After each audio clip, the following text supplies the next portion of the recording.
एक फक्त माहिती देतो. 25 कोटी शासनाने हॉस्पिटल करता दिले. कोणी आणले?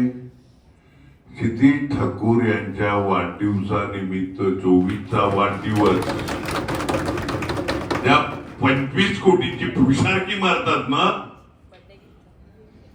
ती क्षितिज ठाकूर यांच्या वाढदिवसानिमित्त त्यावेळेचे मुख्यमंत्री एकनाथ शिंदे, क्षितिज तुला वाढदिवसाचं गिफ्ट 250 कोटी दिलेले आणि 10% इमिजिएटली की उद्या तू जाऊन उद्घाटन कर, तुला गिफ्ट 250 कोटी दिलेले. त्याच्यातले 25 कोटी वर्ग जाऊन 3 वर्ष झालं. ते टेंडर निघालं ते पण चुकीच्या पद्धतीने निघालं, ते पण प्रशासकीय काळात निघालेलं आहे. जो कन्सल्टंट नेमला आहे त्याची काय प्रोसेस फॉलो झालाय त्याच्यापासून माहिती घ्या. मला काही लोक भेटली. 1 मिनिट. त्या हॉस्पिटलच्या बिल्डिंगची माहिती स्टेजवर बसलेल्या क्षितिज सोडून कोणी पण द्यावी का? ते काय हॉस्पिटलचं प्लॅनिंग केलंय? पाहिजे ते हरेल. क्षितिज सोडून कोणीही माहिती द्यावी. फक्त 2 विषय सांगतो. एक, आपण एका बाजूला शाळेची मागणी करतोय शासनाकडे. जी शाळा हँडओव्हर झालेली आहे महापालिकेला ती प्रांताला कशात दिली? तिथं फुकट महापालिकेला चांगली शाळा बिल्डिंग म्हणजे ती सोपारा आपलं लिंक रोड संपल्या सोपारा विरार लिंक रोड संपल्या राईट साईडला आहे.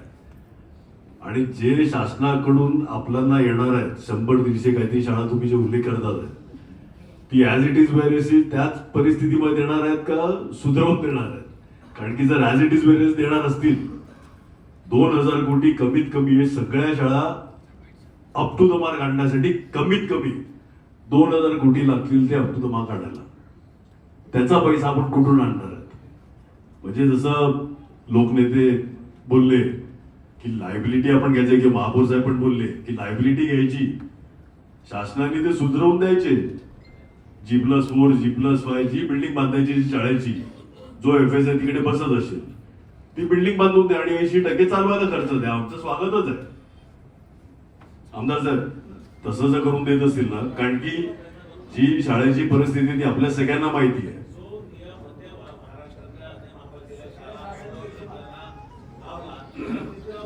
दुसरं जे तुम्ही बोलले की ठराव महापालिकेने घेतला पाहिजे, हे जे 13-14 रुपये झालेले आहेत ते महापालिकेने नाही वाढवले, कलेक्शन एजंट महापालिका आहे. तो भाव वाढवलाय MMRDA म्हणून महापालिकेने ठराव घेऊन शासनाकडे पाठवले की MMRDA ला खर्च कमी केला सांगा. वाढवलेला महापालिकेने नाही, प्रशासकीय काळात वाढला. तर का वाढला? कारण की जे MMRDA पाणी आपल्याला देते तेवढा तर कुठून आणणार मग? तो डिफरन्स जो आहे किंवा डेफिसिट जो आहे तो MMRDA कमी केलेला आपण फुकटमध्ये देऊ किंवा त्या दरामध्ये देऊ. विषय लोकांची दिशाभूल झाली नाही पाहिजे. तुम्ही बोलले ते योग्य आहे की कमी दराने दिला पाहिजे. हा पैसा जातो कुठे? आता MMRDA जातोय म्हणून ठराव महापालिकेने शासनाकडे पाठवलाय. अधिकार जर MMRDA दर करायचा कमी करायचा अधिकार महापालिकेला आहे का?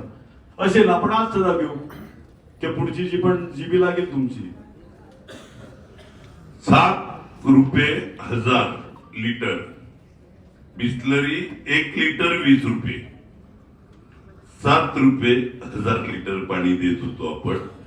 MMRDA आपल्याला भाव लावला आणि आज पण मला माहित आहे जो काय प्रशासकीय काळात झाला तो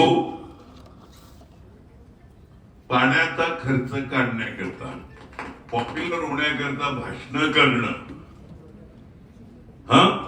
मी फक्त सांगतो MMRDA 2024 ला केलेली पास केलेली कामं मुख्यमंत्र्यांच्या सहीनी, कमिशनर मुखर्जींच्या सहीनी, त्याचं काय झालं 3 वर्षात?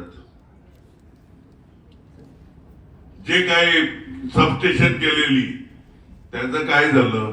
त्याचं पण उत्तर द्या ना जरा.